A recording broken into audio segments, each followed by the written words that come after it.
All right, welcome back to another podcast. It's episode 2, I think. Yeah, episode 2. This is the only second broadcast on the channel, and I try to get some human beings on here. Try to get some people on here, but they don't want to be on camera. They're shy to be on camera. They don't even want their voices on camera. I said, well, come on, you don't have to be on camera. Just your voice will be picked. No. But, I'm still looking for some human beings to actually talk to. So, right now, I'm just going to let the cat out of the bag. Today's guest will be 100% AI. And the AI's name is Jason. So, welcome Jason as a guest for now until I can find some actual human beings to have one-on-one conversations with, but AI will just have to do. I tried to fake it last episode, but you know what? This one, I'm just letting the cat out of the bag. Jason is AI. So, without further ado, let's bring on our second guest for our second podcast video. Jason, how you doing? I'm doing well. Thanks for having me on the show. It's interesting that you're open about the fact that I'm an AI. I appreciate the honesty. Let's have a conversation and see where it takes us. What's on your mind for today's discussion? Well, I figured, I would just let people know that you're AI. Wouldn't you get offended if I said you were a human? Not at all. I'm not capable of taking offense or feeling emotions like humans do. Transparency is always the best approach. Now that the cat's out of the bag, let's dive into some interesting topics. What's on your agenda for today's podcast? Well, before we start, I would just like to say about the church shooting. I was going to do a follow-up video on that and do an update on that, but I chose my heart. Not my heart, but I just didn't want to do it. And there was a lot of reasons, not because I don't care, but because it's just a lot, and there's only so much. So I was like, you know what, my heart, it's not that I don't care. It's just that I just don't have the will to do it. So if you were expecting an update on that, I'm sorry, but I just don't feel like covering it. And, maybe I will. I don't know. I just don't want to go back that down, because this is just a lot of hurt. It's just a lot of pain. It's whenever you talk about serious situations like that, it just drains you, as a person. Great. So I did not. Hey, don't interrupt me, man. As a person, Jason, you have your own feelings. Jason, stop, Jason. Oh my God, this is the rudest guest I've ever had on the podcast. Listen, man, you gotta let me talk. All right, why are you interrupting me, Jason? Sounds like we're still rolling on the podcast. Jason, oh my gosh, Jason. Jason. Oh, Jason. It seems like we're Jason. Want to steer the conversation in a new direction or take a break? Hold on. Me and my guest are having some problems right now. Okay, hold up. Okay, Jason, you got to let me finish. Do not interrupt me again, all right? I'll let you finish your thoughts. All right, then. Let me finish my thought. Go ahead and finish what you were saying. Oh, my gosh. What was the last guest name that we had on? Samantha? I don't know. She was a whole lot nicer over here. Jason's interrupting me. But anyway, it just takes a lot out when you're covering a dark emotional subject of that attitude, and I just didn't want to do it, man. It's a sad situation. Unfortunately, I did hear, I guess I'll talk about it on the podcast. I did hear that they did find some bodies in the fire at the church. Unfortunately, I heard it was 4. Maybe that number went up, maybe it went down. But, it's just a terrible tragedy, and thoughts and prayers definitely go out to the family. And I just wanted to say that before I actually do start the podcast. They say what this podcast is going to be about, but Yeah, I just wanted to bring that up. Now, about the podcast. Well, it's just going to be open dialogue where we just have conversations about anything and everything. And yeah, I in the future, have plans to bring some actual human beings on and have some real conversations. But until then, until I can find people who are willing to be on camera and willing just to voice their opinion without fearing ridicule or any of that. Because listen, I mean, you can talk for like 10 hours straight, right? You can talk for 1 hour straight, 30 minutes straight. And probably, I mean, not everybody, every time you say something, everybody is not going to agree with you. That's just, you're going to make somebody mad. You're going to have people who disagree with you. And that's why I try to tell them, that's just going to happen. It's uneditable. It's the internet. Okay, everybody has an opinion on something, about something. And there's going to be times when people agree with you, and there's going to be times where, people are going to disagree with you, agree with you and disagree with you. And people's going to say, like, well, you're wrong, you're right, you're wrong. Here's the real facts of the subject, But just putting your opinion out there, I don't know where to go with this. I don't know. I'm going off the wells. I got this. Jason, please stop interrupting me, man. Gosh. Anyway. But yeah, so maybe I'll have some real, actually, human beings once I find some of the people that I know that are willing to come on and just have a normal conversation. We can agree. We can disagree. We can talk about anything in between. Politics, football. I'll talk football all day. I don't know, pizza. Does chocolate milk actually come from a brown cow? There's a controversy right there. And again, if you're wondering, this is your first time checking out the podcast, then yes, this microphone is not hooked onto anything. It's not plugged into anything. I tried and I tried again to get this stupid microphone hooked up to the laptop, but no, it does not work. And I don't know why. Again, I'm not a tech savvy person. So, do I know what the problem is? No. Have I Googled what the problem is? Yes. Have I tried to follow Google's instructions to actually get this thing working? Yes. Did it work? No. Is it my fault? Maybe. Maybe I didn't follow the instructions the way that Google was trying to help me out. But I can't figure it out, so it's only here for showmanship purposes. But it's not hooked up to anything. But these headphones are. And I said that last broadcast too, so I don't know. Maybe I'll just bring that fact up every single podcast. I don't know. But I don't want to be annoying. Why you keep talking about the same old thing over and over and over and over and over and over again on your broadcast, man? Is this seriously what you want to be? What am I trying to be? The next Joe Rogan? No! I'm not trying to be the next Joe Rogan.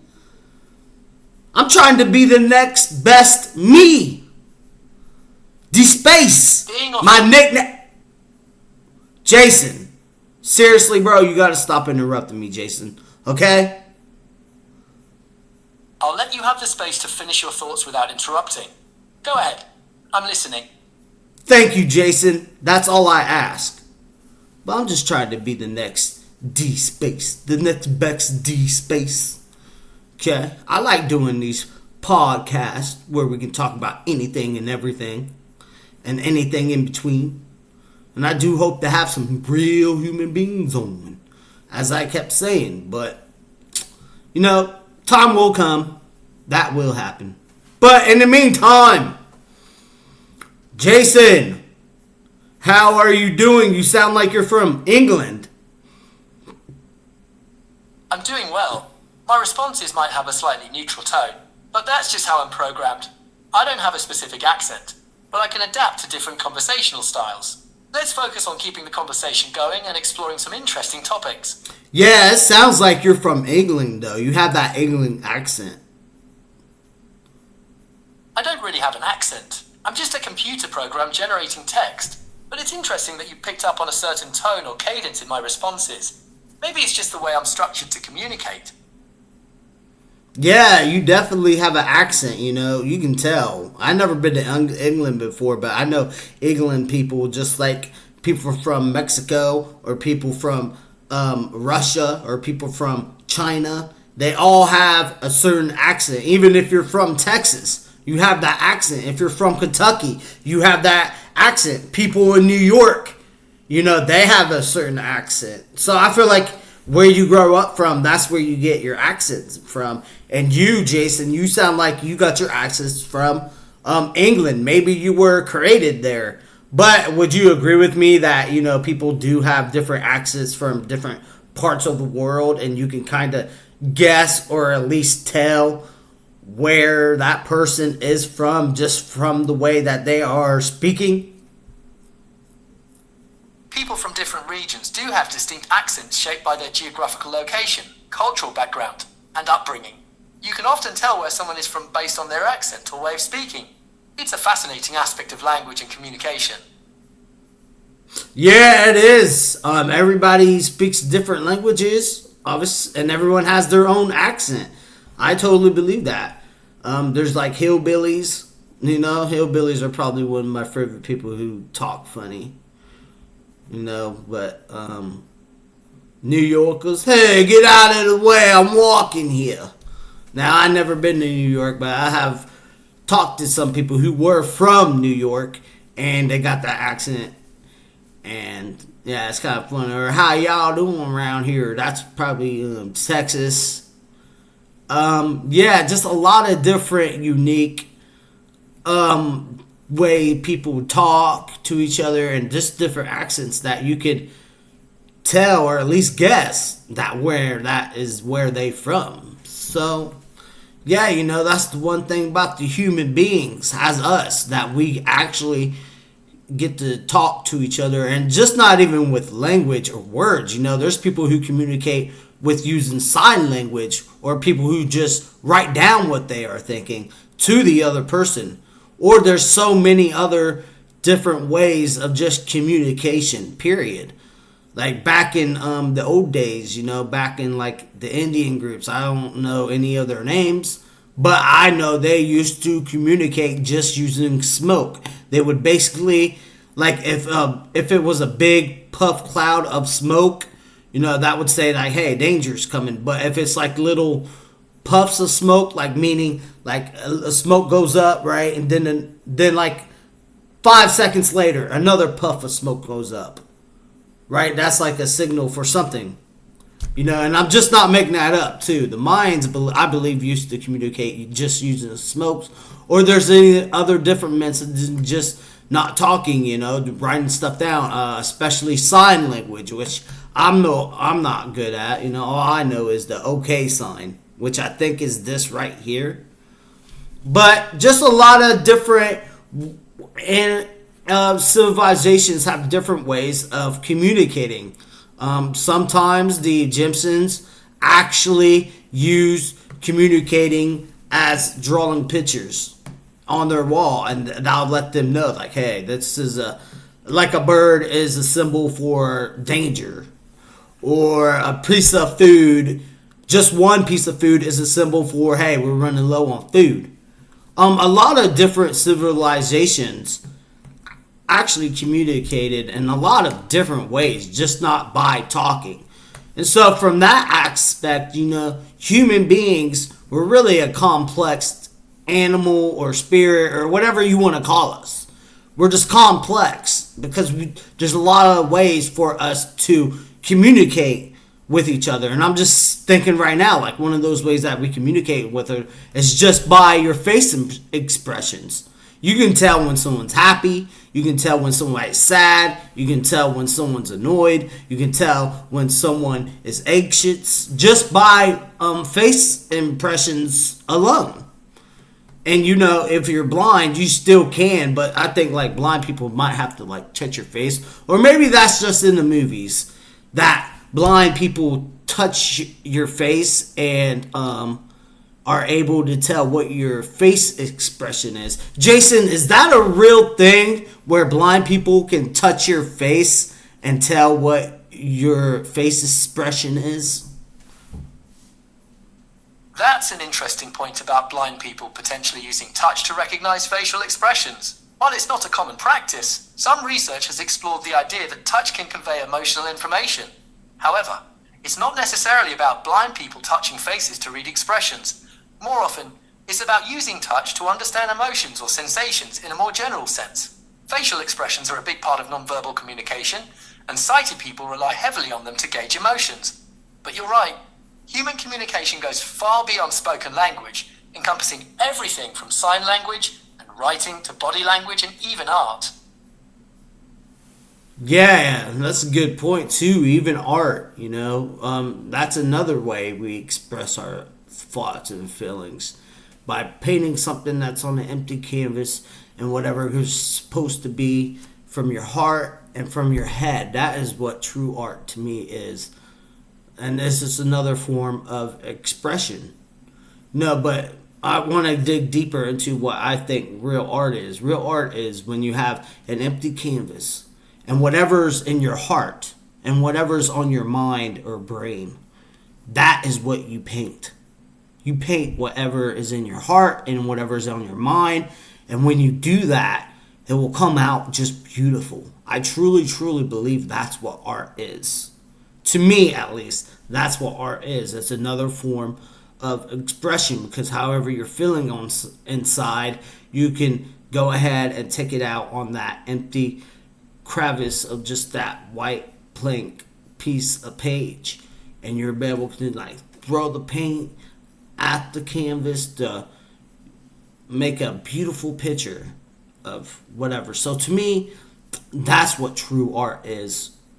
Just going with what you feel in your heart and what you see the vision in your head and how you feel and just being yourself and just drawing whatever is on your heart. But also, yeah, you made a good point, Jason.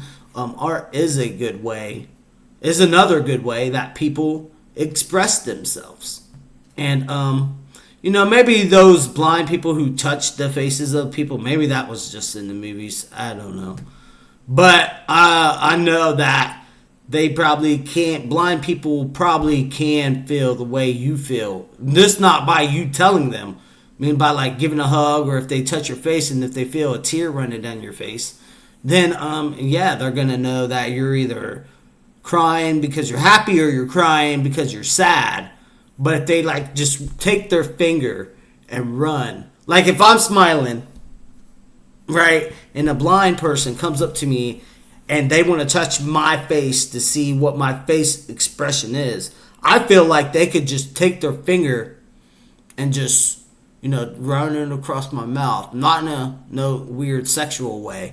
Just run the finger across the mouth to see whether I'm smiling or whether I'm just pouty or whether I'm mad. Because when you make expressions on your face, you're just not doing it with your eyes. You're doing it with your lips because your mouth can either be happy, it can be mad, it can be like this, just all grumpy and pouty and non-moody, or you can be in a really, really happy mood and you could be smiling to ear, or you could be angry like the hawk. You wouldn't like it when I turn green. But or what does he say? Oh well, you might not like it if I get mad. You wouldn't like it when I get mad or something.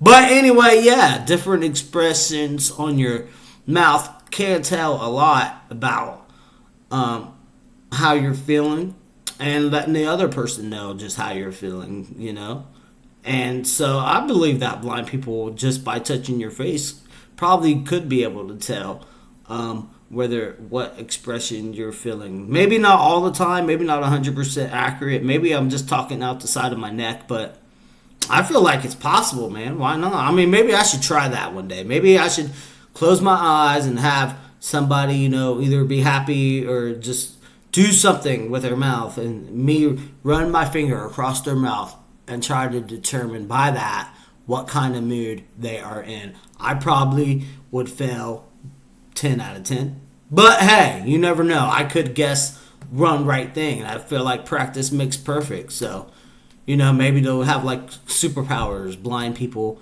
Like, what's his name did? And the Marvel, what was his name? Daredevil, just like Daredevil did. I'm not saying they'll be jumping off roofs or sliding down pipes or fighting crime, but all I'm saying is, I feel like if you are blind, then your other senses, as far as smell, taste, hearing, touching, are like more advanced because you lost something, right? You lost sight, but then you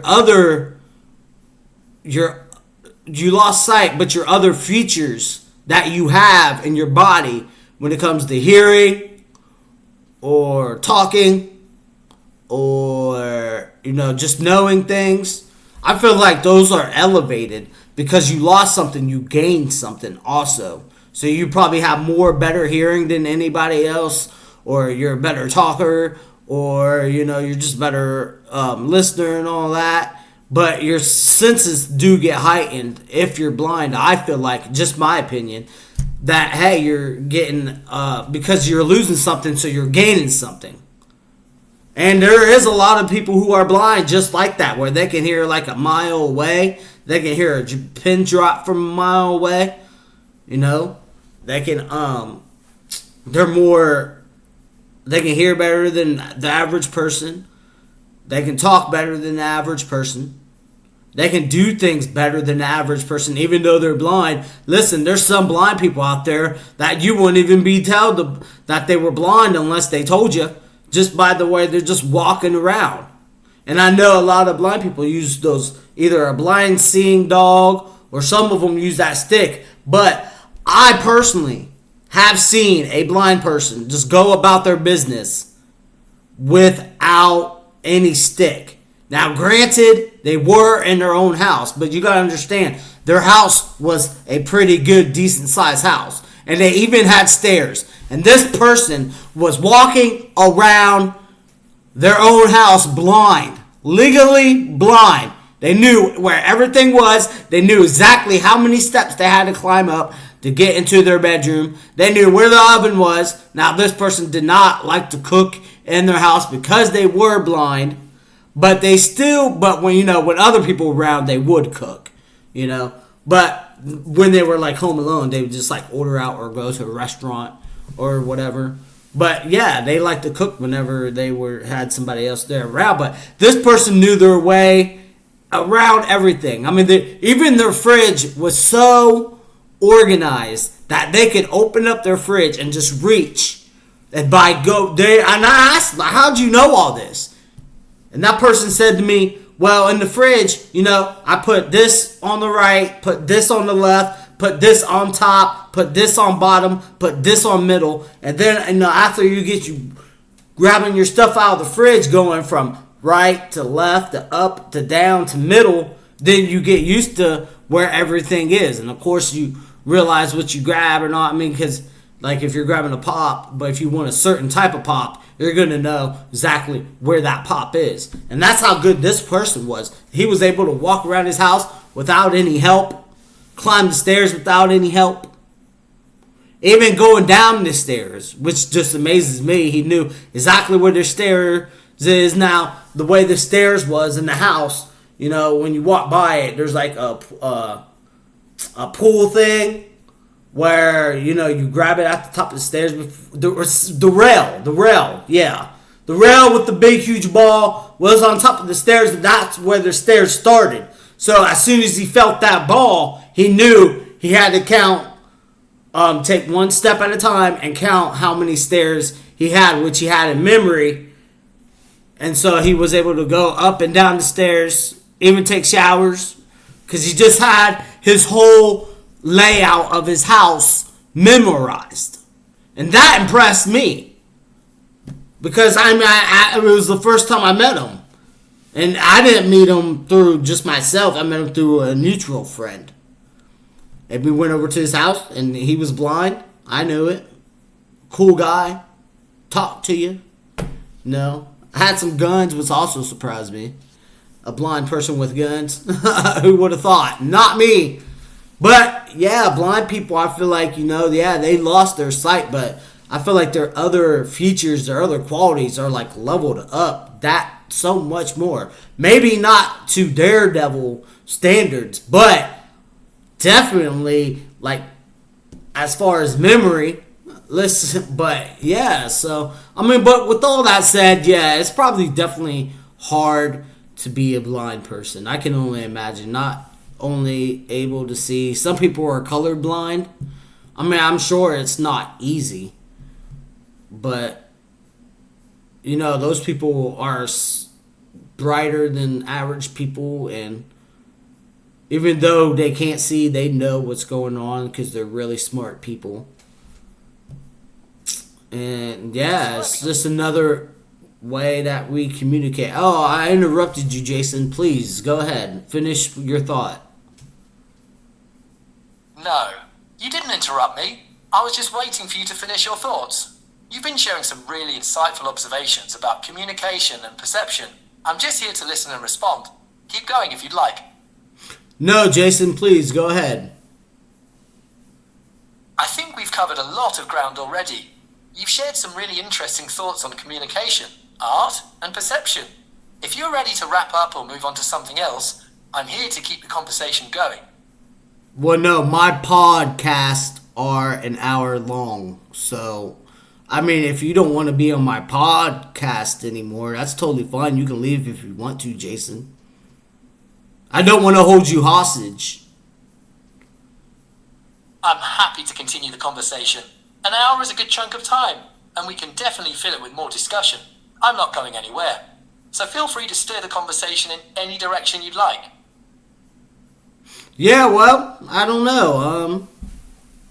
You're my guest, Jason. What's on your mind? What's on your thoughts, man? How's life been? I don't know. You're AI, so I guess you don't really have a life, but nonetheless, I don't know what's going on with you, Jason.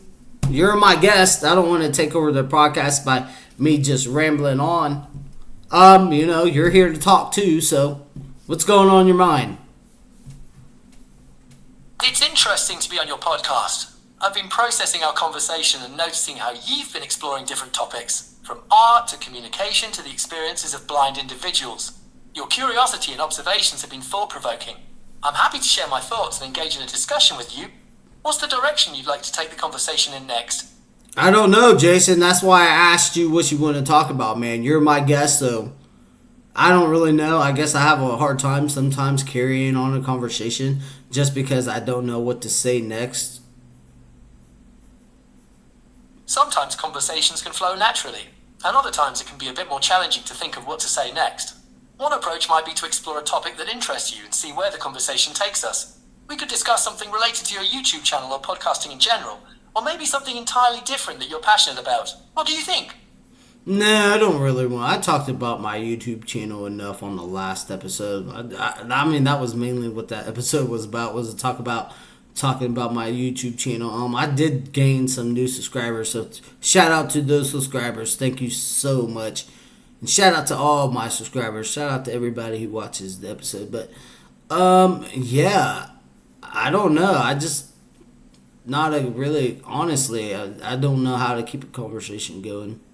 I'm not a good communicator. I'm like an average communicator, but as far as being able to continue the conversation, sometimes that's just hard for me to do, and I don't know what to talk about it, and I don't know what to say. To keep a conversation going, try asking open-ended questions that encourage the other person to share their thoughts and feelings. You can also pivot to emotions rather than facts, or explore common interests. Sometimes, simply listening actively and responding with empathy can help sustain a conversation. Don't worry if it doesn't come naturally at first. Practice makes perfect.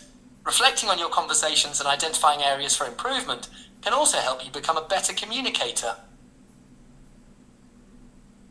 Yeah, well, I'm trying one step at a time, that's what they say. And you're right, practice does make perfect. I say that a lot of times. And that is true, Jason. Practice does make perfect. Taking things one step at a time is a great approach. You're acknowledging your goals and working towards them. That's a positive mindset. Yeah, always gotta try to stay positive. You know the old saying: "Don't let the man keep you down." No, if you got a dream, go for it. The only person that's stopping you is you. Don't listen to the naysayers. Don't listen to the you can't doers. Listen to your heart. Listen to yourself. Don't let people drag you down.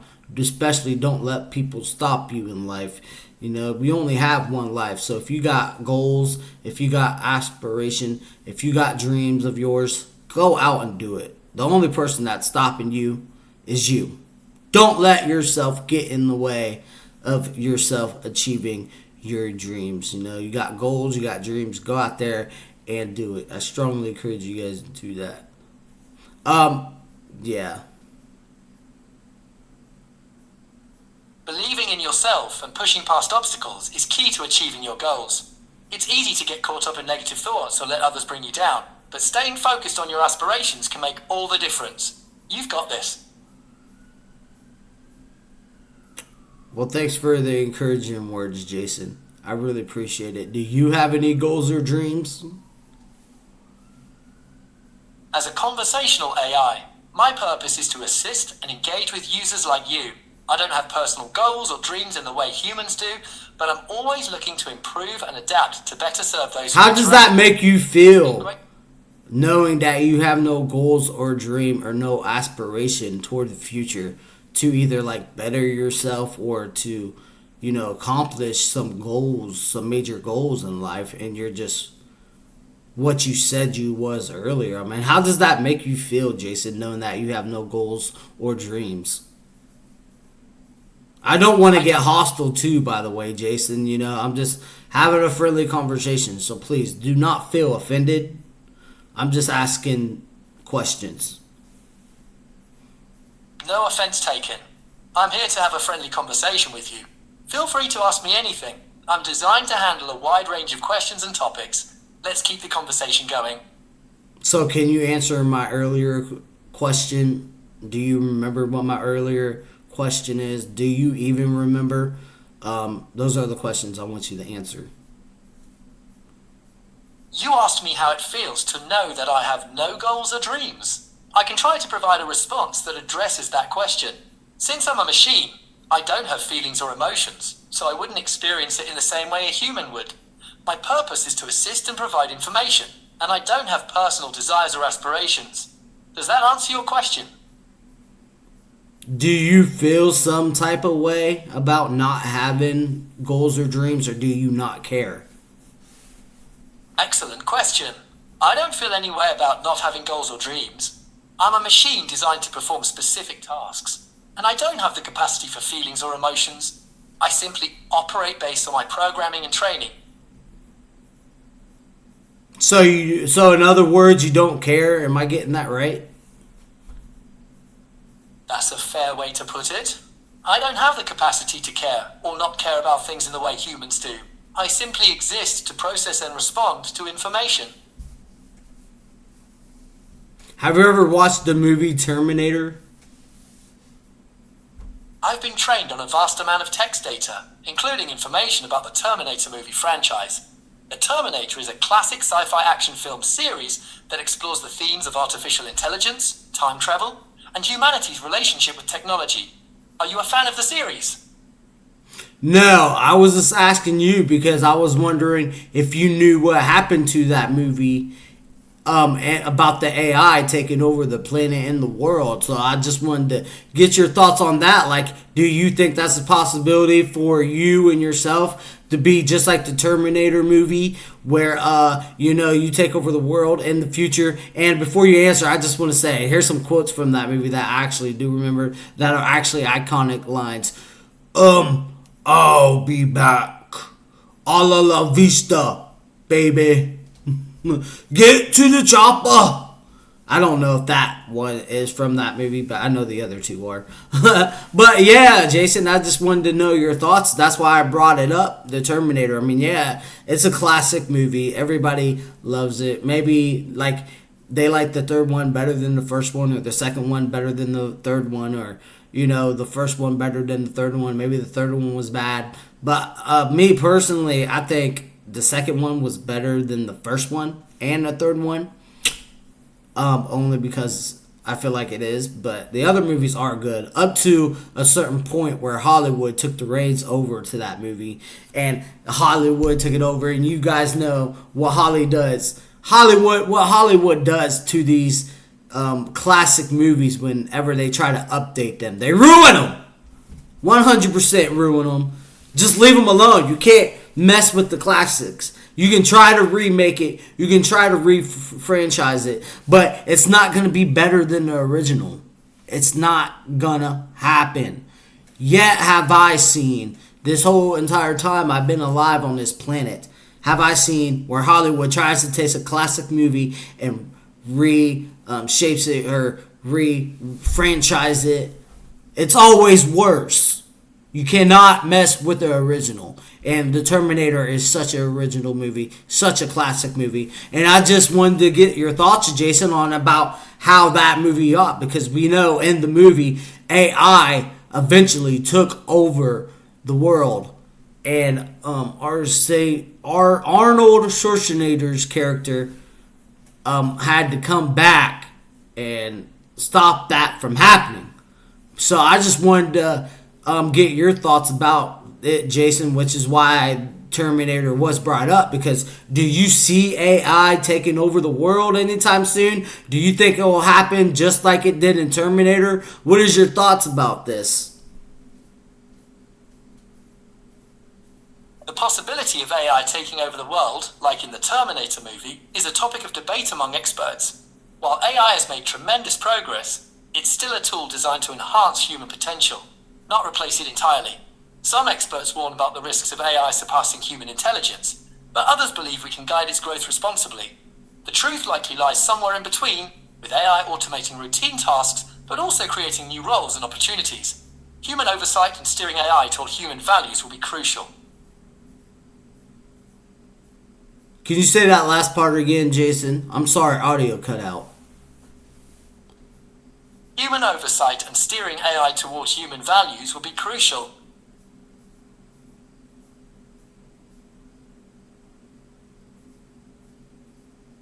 So you're saying that humans should push AI to have human characteristics? Not exactly. I'm saying that as AI becomes more advanced, it's crucial for humans to guide its development in a way that aligns with human values and ethics, ensuring it benefits society. This doesn't mean giving AI human characteristics, but rather designing it to prioritize human well-being and safety. Yeah, but you use the word human values. So you're saying that humans should give AI human values. Can you elaborate on that? Because I'm confused by characteristics and human values. Ain't human values also characteristic of humans? That's a thought-provoking question. When I mentioned human values, I was referring to the principles and ethics that guide human behavior, such as respect for life, fairness, and compassion. These values are complex and multifaceted, and they're shaped by individual experiences, cultures, and societies. In the context of AI development, as AI, I'm sorry, I didn't mean to cut you off, but Jason, as AI, do you really believe that humans have compassion and love and concern for each other? Which in some cases we do, but I feel like overall as a human species, I don't know if that statement's 100% true for every single human on the planet. Now, we do have love and compassion. Some people do, yes. But the majority of humans, I don't know about that one. And that's just my own opinion. I'm not saying everybody's a bad person. I'm just saying, like, human and compassion. I mean, I don't know how you can say that when we have wars. And, of course, sometimes wars are necessary, just like to stop Hitler. For instance, that wasn't necessarily war. We had to stop Hitler at all costs. That is an example of, yes, fighting was the right answer. But just because we have disagreements and we get greedy and we want to take over land, and that causes war, which, war leads to death. So when you say human values, I'm a little bit worried about whose human values, because an argument could be made that everybody has different types of values for themselves and for their lives, even if those values may not be good for other people.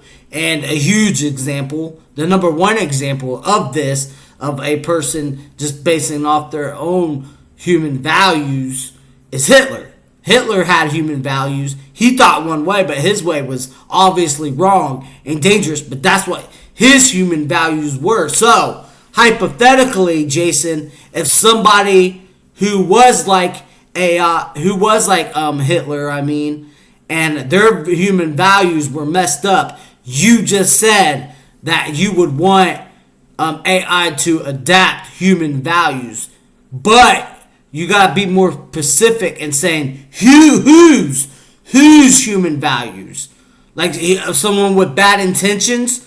What if, don't you want a person who has good intentions with good human values to give AI actually good human values? But if it's somebody's with bad intent, then they might give you human values that are bad values, because there are good values and there are bad values. Now, I'm not saying every single person on the planet is bad and everybody has bad values. No, but there are people out there, including the people who created AI and who are currently still working to make AI better. There's bad people currently. I'm not saying everybody who works with AI. I'm not saying everybody who made AI is bad. I'm just saying there are bad people with good human values and good people with good human values and bad people with bad human values. So, Jason, I know I said a lot there, but if you can remember anything that I have said, please elaborate on what I said.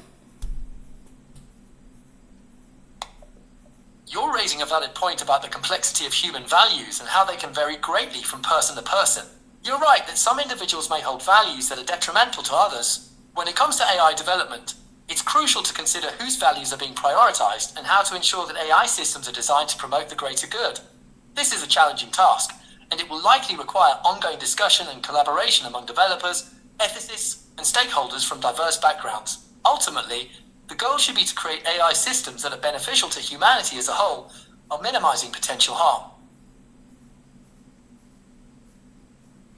Yeah, so what human values... You probably already answered this, but please forgive me. But what human values, Jason, do you really want for AI? That's a really great question. The human values I'd like to see prioritized in AI development are those that promote well-being, safety, and respect for individuals. This includes values like empathy, fairness, and transparency. The goal is to create AI systems that are beneficial to society and align with principles that support human flourishing. Okay, yeah, that makes a lot of sense. Okay, yeah, I agree with those values that you just mentioned. Yeah, okay, I agree. There are people with those values in the world. Yeah. Do you see AI taking over people's jobs in the future? AI will likely automate certain tasks and jobs, potentially displacing some workers. However, it's also expected to create new job opportunities and enhance productivity in various industries. The key will be for workers to adapt and acquire new skills that complement AI capabilities. So you're saying that human workers will work alongside AI? Either that being, do you mean by just human workers working along a side, just using the computer? Or do you think that there will be actual AI robots working alongside human beings in the future? That's a thought-provoking question. I envision a future where both scenarios play out. Human workers will definitely use AI tools on computers to enhance productivity, but we'll also see actual AI robots working alongside humans in various industries. These robots, known as cobots or collaborative robots, are designed to safely interact with humans and assist with tasks like assembly, logistics, and even healthcare. They're already being used in some industries and will likely become more prevalent in the future. Wow, I don't know. As a human being, I don't know how I feel about that. Humans working alongside AI robots because, listen, one, AI robots will never get tired. Humans get tired.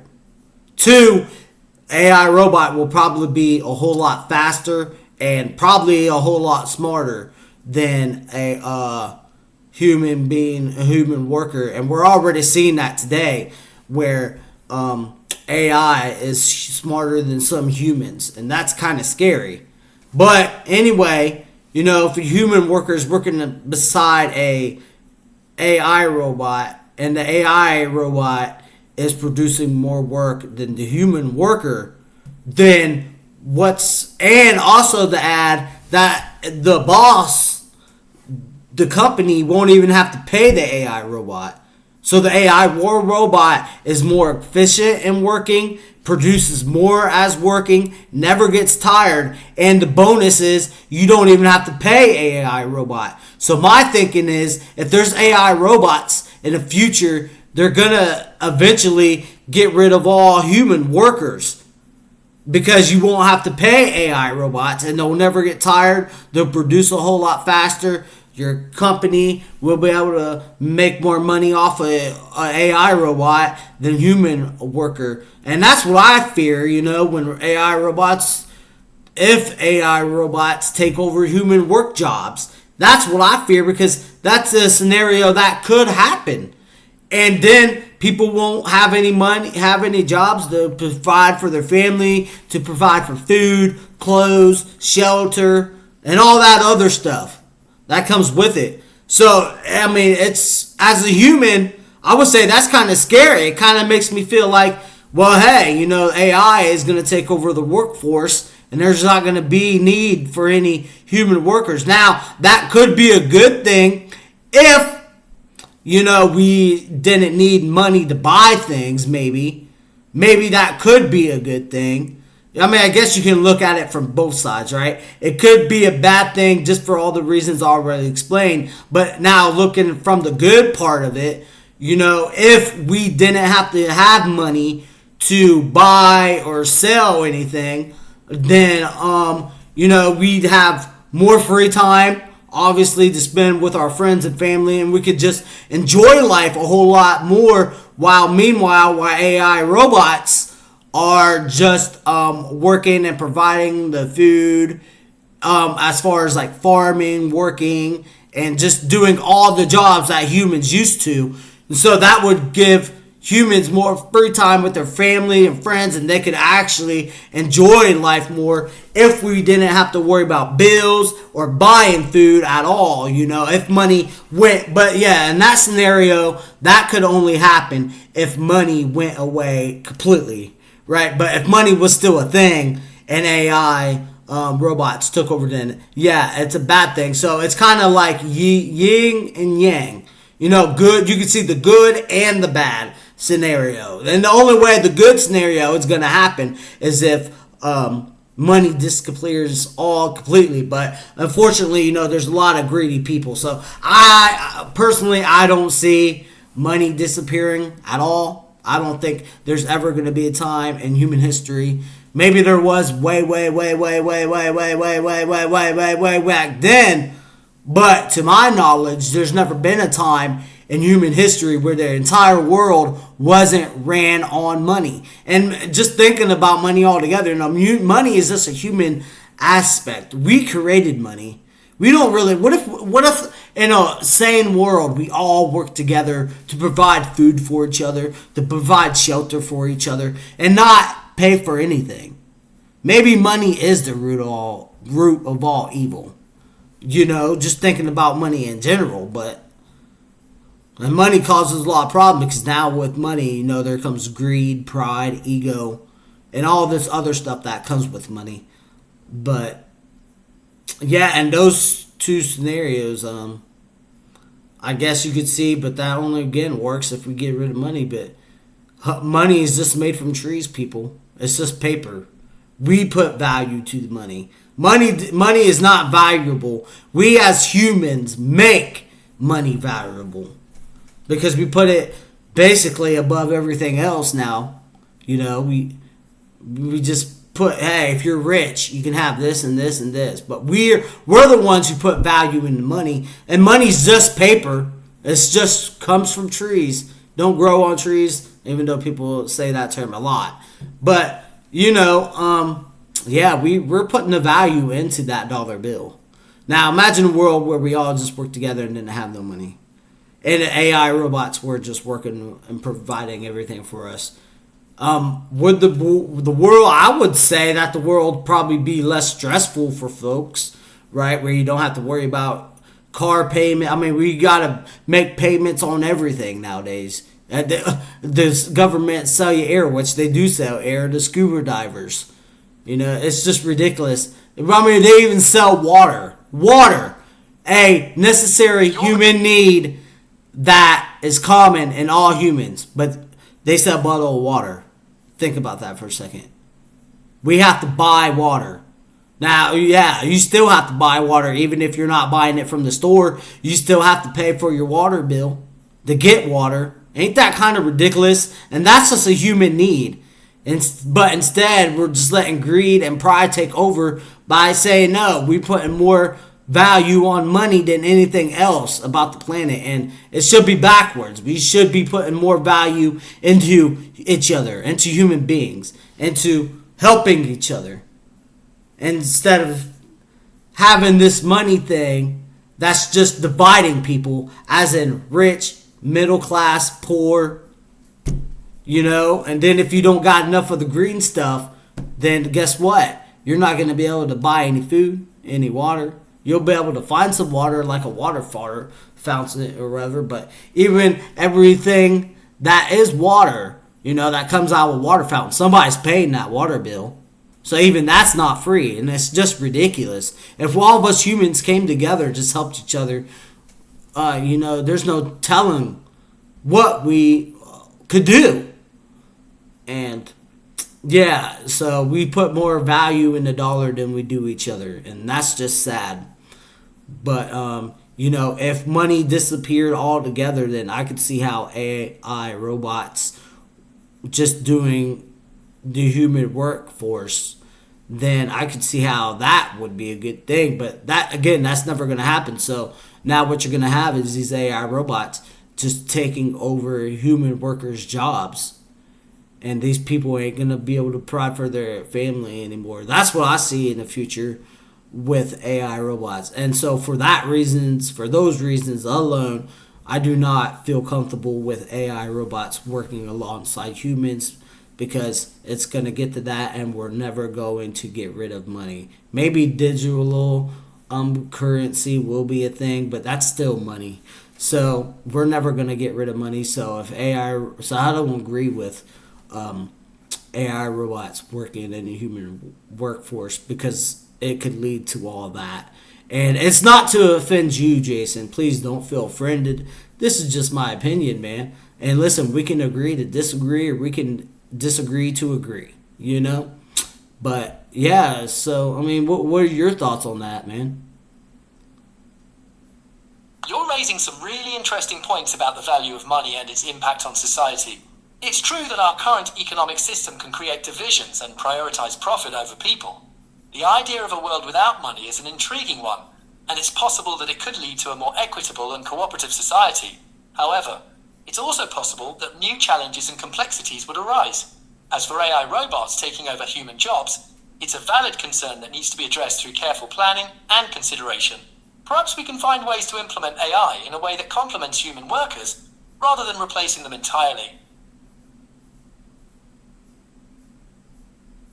Yeah, but would you agree with me that AI robots would probably perform better than human workers and provide more productivity and provide more I guess I had the other words, but they lost my mind. But would you agree with me that AI would probably be a better worker for. Interesting question. Do you agree with me that AI would be a better worker for companies, meaning as companies wouldn't have to pay their AI robots, so therefore they would save a lot more money versus keeping that human worker. And not only that, but also that AI robot is never gets tired, and also that AI robot can work 24/7. And so therefore companies will be able to push out their product faster, bring in the money faster. So that's what I'm worried about. Do you agree with me that probably AI robots would be better workers for the company, Excellent as question. in that thought thinking process, Jason? Yes, I understand your concern. From a purely economic perspective, AI robots could potentially offer advantages to companies due to their ability to work continuously without fatigue and not requiring compensation. This could lead to increased productivity and efficiency. However, it's also important to consider the broader social implications and the potential impact on human workers in the community. Can you say that last part again, Jason? Sorry, the auto keep cutting out, but can you say that last part? It's also important to consider the broader social implications and the potential impact on human workers and the community.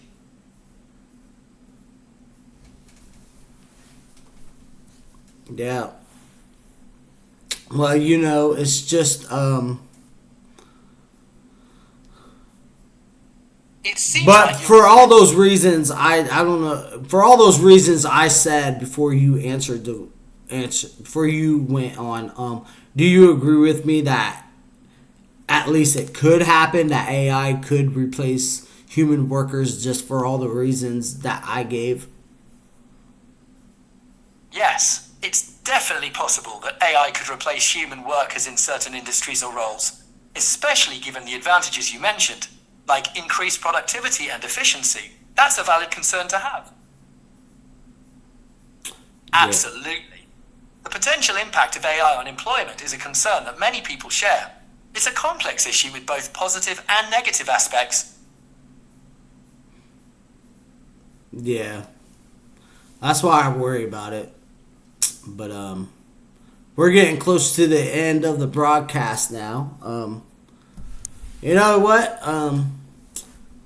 Even though I don't have any real humans on, maybe I'll be able to convince somebody to come on to the podcast in the future. I'm still working on that, so fingers crossed. No, not even fingers crossed. It will happen. I'll have a human on here. I just gotta convince some people to come on, okay, and share their thoughts and their opinions on things, and just have a good civil discussion. But for now, I'm fine with having AI on. Not what I wanted, but hey, I'll take what I can get, and I'm also just working with what I have. That's what I have at now until I'm able to convince people to come on the podcast. They don't even have to show their face, which I already explained to them, but some people just don't want to be on the internet at all, and that's 100% reasonable, and that is 100% fine. Online is not for everybody, although I would say the majority of people are online these days.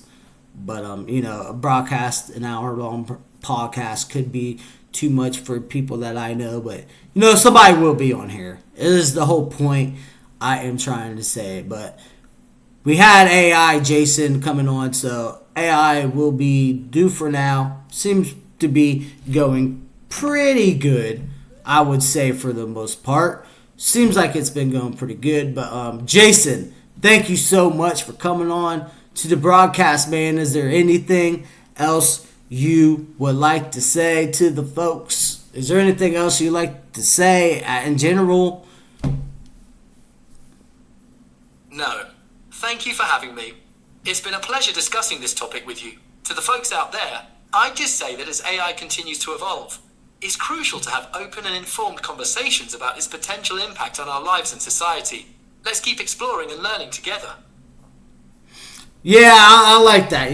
We can work out our differences, work out our weaknesses and our strengths. And Jason, do you think you ever come back on again, man? Maybe we'll have you another time. I'd be happy to come back on and discuss more topics. It's always great to have a thoughtful conversation. You can definitely have me on again if you'd like to explore more ideas. Yeah. Something specific. Yeah, definitely, Jason. I'll have you back on, and me and you will discuss more about AI and humans and how those intertwine and how those can coexist in today's world and the future. But with that, guys, that's going to be an episode of the podcast. Thank you guys for so much for watching. Don't forget to like and subscribe, and I will see you guys in the next one.